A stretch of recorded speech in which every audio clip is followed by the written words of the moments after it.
Hello student, कैसे हैं आप सब। एक बार पुनः से कोचिंग क्लासेस पर स्वागत है। उम्मीद करता हूं आप सब अच्छे होंगे, मस्त होंगे, बेहतर होंगे, आपकी पढ़ाई बेहतर चल रही होगी। क्लास 11th केमिस्ट्री एनसीईआरटी में चैप्टर 1 चल रहा है, जिसमें आज हम यहां पर आपको थोड़ा सा डीप में समझाने वाले हैं अणुसूत्र के बारे में। इसके पिछले लेक्चर में हमने मूलानुपाती सूत्र समझाया था, जिसमें आपको बताया था बच्चों कि किसी भी यौगिक में सरलतम अनुपात यानी जिन भी एलिमेंट्स से मिलकर बना होगा, जिन परमाणुओं से मिलकर बना होगा, उन परमाणुओं का सरलतम पूर्णांक अनुपात जो होगा वो मूलानुपाती सूत्र कहलाता है। मतलब सरलतम सूत्र, किसी भी यौगिक का सरलतम सूत्र होता है वो आपका मूलानुपाती सूत्र होता है। लेकिन कोई भी यौगिक वास्तविक रूप से कितने परमाणुओं से मिलकर बना हुआ है उसकी संख्या को यदि प्रदर्शित करे तो आपका अणुसूत्र होता है। जैसे मैं एक सादा सा एग्जाम्पल लेता हूं, आपका ग्लूकोज। ग्लूकोज को हम ग्लूकोज के नाम से जानते हैं। इसका यदि अणुसूत्र आपसे कोई पूछे तो आप कहोगे इसका अणुसूत्र C6H12O6 है। मतलब कार्बन की संख्या 6, हाइड्रोजन की संख्या 12 और ऑक्सीजन की संख्या 6। यानी कार्बन के 6 परमाणु, ऑक्सीजन के 12 परमाणु और यहाँ पर आपका हाइड्रोजन के 12 परमाणु और ऑक्सीजन के 6 परमाणु। यहाँ पर देखो, ये जो आपका ग्लूकोज का सूत्र है ये आपका अणुसूत्र है, जो कि ये बताता है कि तत्वों की परमाणुओं की संख्या एक्चुअल में कितनी है। यहाँ पर आप देखो, कार्बन के 6 परमाणु, हाइड्रोजन के 12 परमाणु, ऑक्सीजन के 6 परमाणु। तो एक ऐसा सूत्र जो कि किसी भी यौगिक में तत्वों के परमाणुओं की वास्तविक संख्या को प्रकट करे, वो आपका अणुसूत्र होता है। इसी को यदि हम मूलानुपाती सूत्र के बारे में बात करें तो इसका मूलानुपाती सूत्र कैसे निकल कर आएगा, यानी सरलतम तो 6 से भाग दो तो 6 कम 6, 6 दूनी 12, 6 कम 6। तो ये आपका बच्चों मूलानुपाती सूत्र बन जाता है। क्या कहलाए ये? मूलानुपाती सूत्र। मूलानुपाती सूत्र क्या है? एकदम सरलतम सूक्ष्मतम रूप आपके परमाणुओं का सरलतम सूत्र कहलाता है। यानी एकदम पूर्णांक जितना भी छोटा से छोटा हो सके। हाँ, अनुपात हो, ऐसा नहीं है कि आप मान लो 6 है तो 6 को भी हटा दो, 12 को, ऐसा नहीं है।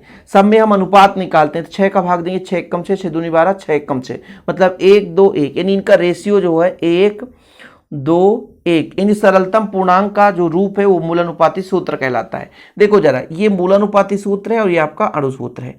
अब जैसे आप लोगों को तो पता है कि हाँ सर, मैं इस यौगिक का अणुसूत्र ऐसे निकालता हूं, मुझे याद है, मुझे निकालने की जरूरत ही नहीं है। लेकिन बच्चों, यदि किसी भी क्वेश्चन में ऐसा दिया हो परसेंटेज में कि भाई किसी यौगिक में कार्बन इतना परसेंट है, हाइड्रोजन इतना परसेंट है और ऑक्सीजन इतना परसेंट है, तो फिर आप मूलानुपाती सूत्र निकालो और अणुसूत्र निकालो, उसके लिए क्वेश्चन कराया जाता है। तो फिलहाल सबसे पहले आप लोग अणुसूत्र की परिभाषा लिख लें कि किसी यौगिक का वह रासायनिक सूत्र जो उसमें उपस्थित विभिन्न तत्वों के परमाणुओं की वास्तविक संख्या को प्रदर्शित करे, जो वास्तविक संख्या को बताए कि हाँ वास्तविक संख्या ये है, वो उसका अणुसूत्र कहलाता है। चीजें क्लियर है कि भाई जो उसके वास्तविक संख्या को प्रकट, मैंने पहले बताया ना कि अणुसूत्र ग्लूकोज का C6H12O6, कार्बन के परमाणु की संख्या 6, वास्तविक संख्या कितने बच्चों 6, हाइड्रोजन के परमाणु की संख्या 12, ऑक्सीजन के परमाणु की संख्या 6, ये वास्तविक संख्या है इसलिए अणुसूत्र है। और यदि इसका सरलतम रूप देखा जाए तो ये आपका मूलानुपाती सूत्र है। तो चलिए क्वेश्चन पर चलते हैं, क्योंकि क्वेश्चन बहुत महत्वपूर्ण है और हर बार पूछा जाता है एनुअल एग्जाम में बच्चों। ये जो क्वेश्चन है अणुसूत्र मूलानुपाती सूत्र, इससे क्वेश्चन बनता ही बनता है। तो मैं एक चीज और कहना चाहता हूं कि ये जो चैनल है बच्चों स्पेशल 11th क्लास के लिए है। तो यदि आप 11th क्लास के हैं तो इस चैनल को सब्सक्राइब कर लें, साथ ही बेल आइकन प्रेस कर लें ताकि ऐसे वीडियो आपको मिलते रहें। तो ये रहा क्वेश्चन बच्चों, जिसे आप लोगों को पढ़ना है कि एक कार्बनिक यौगिक में कार्बन 61%, हाइड्रोजन 11.88% पाई जाती है। यदि यौगिक का वाष्प घनत्व 59 हो तो उसका मूलानुपाती सूत्र और अणुसूत्र ज्ञात कीजिए। सबसे पहले आप लोग देखो भाई साहब कि कोई भी यौगिक 100% होता है। सबसे पहले तो आपको यही पता होना चाहिए भाई, कोई यौगिक 100% है।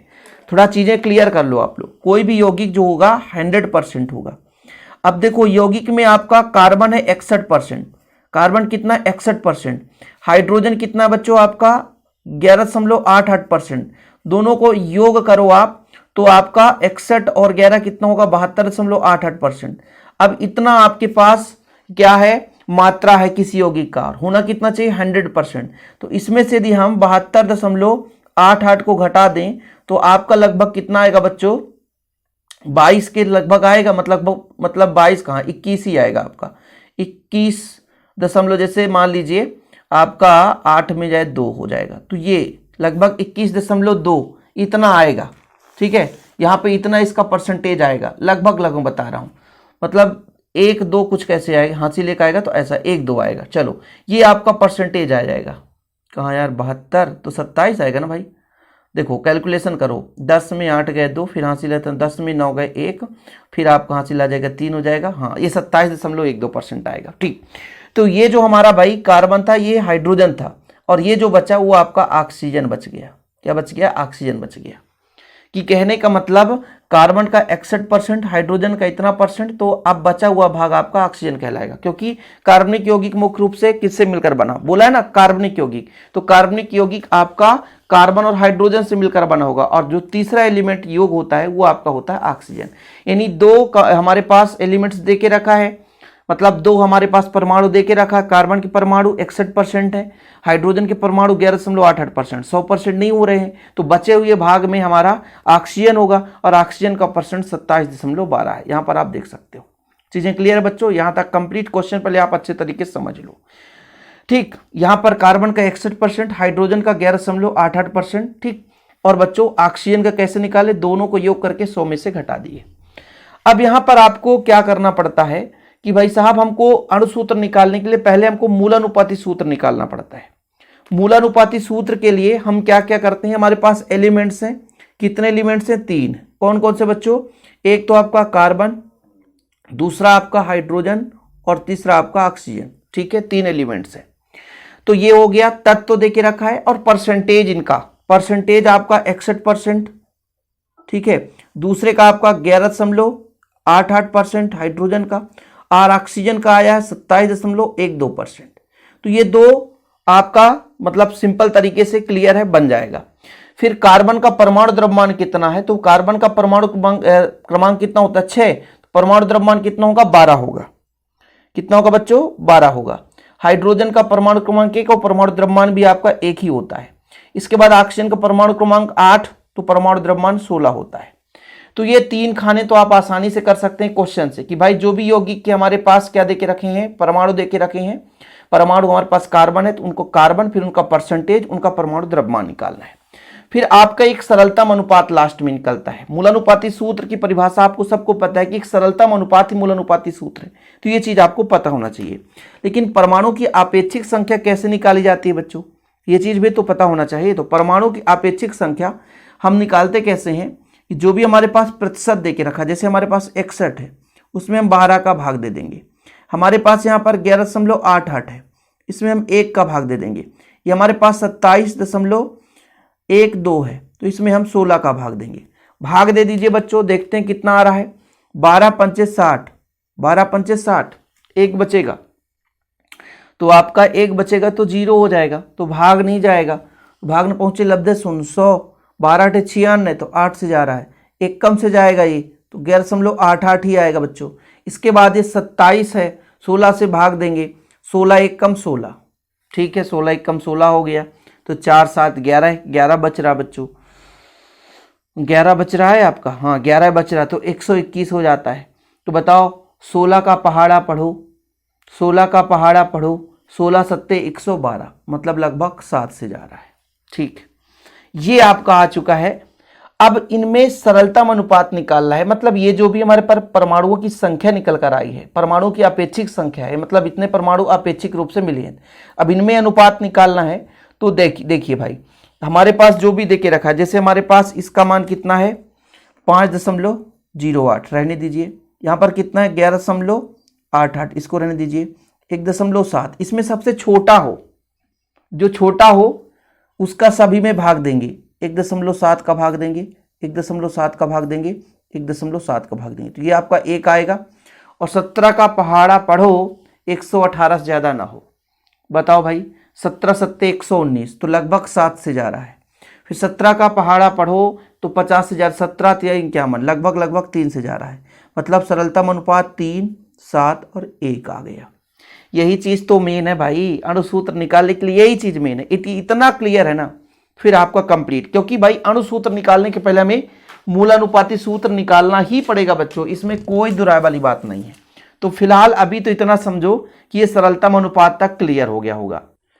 तो इससे यदि कोई कह दे मूलानुपाती सूत्र बताओ, तो आप आसानी से मूलानुपाती सूत्र कर सकते हैं बच्चों। कैसे?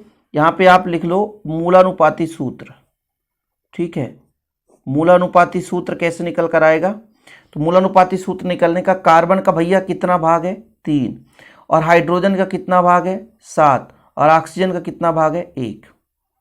ठीक है, कार्बन का कितना भाग है 3, हाइड्रोजन का कितना भाग है 7, ऑक्सीजन का भाग कितना है, ये आपका मूलानुपाती सूत्र निकल कर आ गया।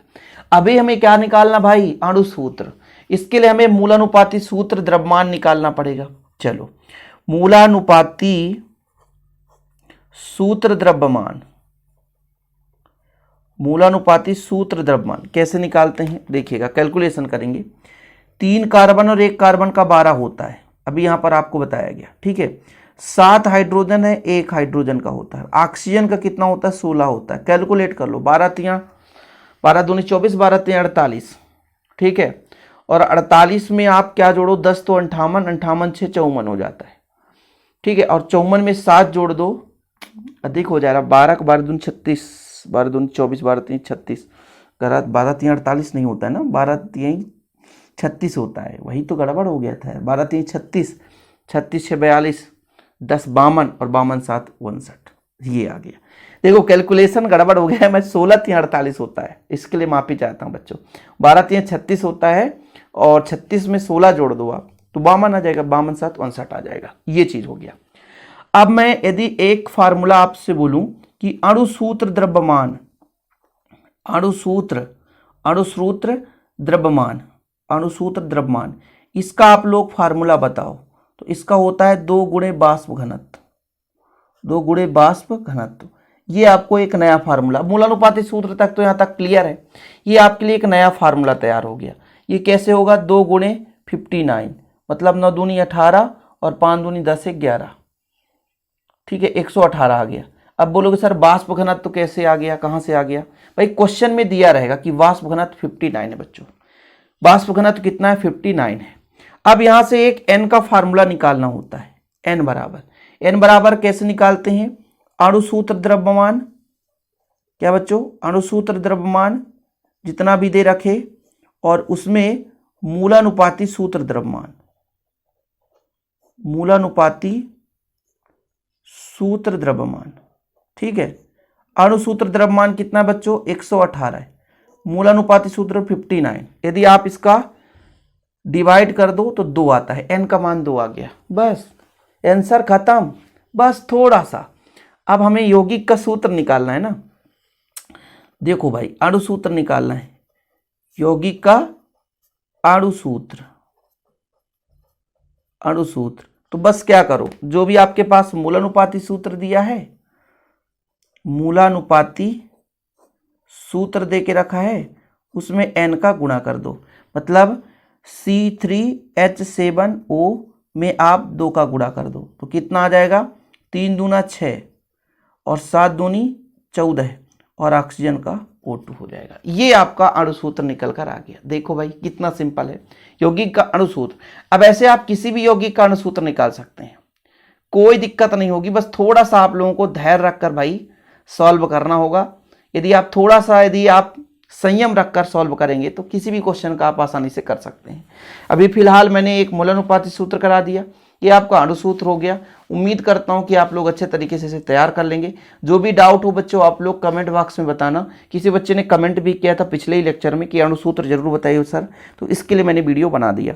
और बच्चों डिस्क्रिप्शन पे लिंक रहेगा ऐप का, हमारे नए ऐप के साथ आप जुड़ सकते हैं, ज़रूर डाउनलोड कर लें। ठीक है, और टेलीग्राम में यदि जुड़ना है तो शिव कोचिंग क्लासेस के नाम से टेलीग्राम चैनल, वहाँ पे आप ज्वाइन कर सकते हैं। इसका हैंड रिटेन नोट्स लेना है तो कॉन्टैक्ट नंबर मैं आपको दे दूंगा 9685 29 91 49, ये मेरा कॉन्टैक्ट नंबर है 9685 29 91 49। इस नंबर पर कॉन्टैक्ट करके नोट्स ले सकते हैं। एक छोटा सा अमाउंट रहता है ताकि आपका भी सपोर्ट और हमारा भी सपोर्ट हो सके। जय हिंद, वंदे मातरम।